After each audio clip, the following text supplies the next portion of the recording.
আসসালামু আলাইকুম। সকলকে হুদাইবা চ্যানেলে স্বাগতম।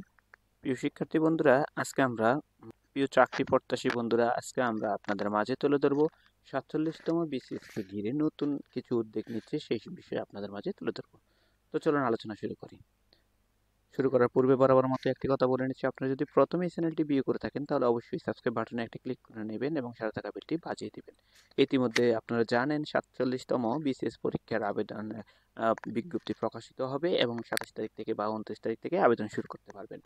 তো চলুন আমরা বিষয়টা বিস্তারিত জেনে নেই। ৪৭তম বিসিএস কে ঘিরে নতুন কিছু উদ্যোগ নিচ্ছে সরকারি কর্ম commission PSC. PSC chairman Mobashwer Monem প্রথম আলোকে এক সাক্ষাৎকারে একথা বলেন। এটা কিন্তু প্রথম আলো থেকে নিউজটি সংগ্রহ করা হয়েছে। পিএসসির চেয়ারম্যান বলেন, আপনি জানেন যে ৪৭তম বিসিএস এর বিজ্ঞাপন প্রকাশিত হয়েছে গত কয়েকদিন আগে। আমরা একটা বিষয় নিয়ে কাজ করেছি, যেমন আবেদন করার পর প্রত্যেক পরীক্ষার্থীকে একটি ইউনিক আইডি প্রদান করা হবে। এই আইডি দিয়ে তিনি পরবর্তী সময়ে বিসিএস পরীক্ষা দিতে পারবেন। এই বারবার তার আবেদন করার প্রয়োজন পড়বে না এবং ইউনিক আইডি দিয়ে আবেদনের আমাদের কিছু পরিকল্পনা আছে। যদিও তা বাস্তবায়নের জন্য সরকারের নীতিমালা প্রণয়ন প্রয়োজন হবে, তারপরেও ধারণাটি শেয়ার করছি। প্রিলিমিনারি পরীক্ষা বারবার দিতে হবে না, সেই উদ্যোগ নেবেন জানিয়ে মোবাশ্বের মনে প্রথম আলোকে বলেন, একজন পরীক্ষার্থী ইউনিক আইডি পাওয়ার পর যদি প্রিলিমিনারি ধাপ পার হয়ে যেতে পারেন তাহলে তাকে আর প্রিলিমিনারি পরীক্ষা দেওয়ার প্রয়োজন হবে না। তখন তিনি লিখিত সহ পরবর্তী ধাপের পরীক্ষায় অংশ নেবেন।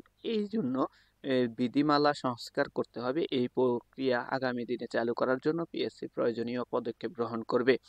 এরপরও ৪৭তম বিসিএস পরীক্ষা অনলাইনে আবেদন ২৯শে ডিসেম্বর সকাল ১০ ঘটিকা থেকে শুরু হবে। আবেদন চলবে ৩০শে জানুয়ারি পর্যন্ত রাত ১১টা ৫৯ পর্যন্ত।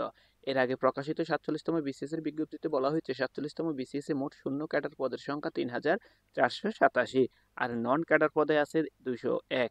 এই বিসিএস থেকে মোট ৩,৬৮৮ জনকে নিয়োগ দেওয়া হবে। এই বিসিএস এ কিছু নতুন পদ যুক্ত হয়েছে। এই বিসিএস এ আবেদনের জন্য ১ নভেম্বর ২০২৪ এই সব ক্ষেত্রে প্রার্থীর বয়স ২১ থেকে ৩২ বছরের মধ্যে হতে হবে। বয়স কম বা বেশি হলে আবেদনপত্র গ্রহণযোগ্য হবে না। সূত্র প্রথম আলো। তো আমরা শুরুতে বলছি এই প্রথম আলো থেকে এই নিউজটি সংগ্রহ করা হয়েছে। তো যারা ৪৭তম বিসিএস এ আবেদন করবেন তাদের জন্য একটি বড় ধরনের বা বিসিএস এ যারা আবেদন করবেন তাদের জন্য একটি বড় ধরনের সুযোগ সুবিধা আসতে পারে। তো আজকে এই পর্যন্তই, দেখা হবে পরবর্তী অন্য কোনো বিষয় নিয়ে। সে পর্যন্ত সকলেই ভালো থাকবে।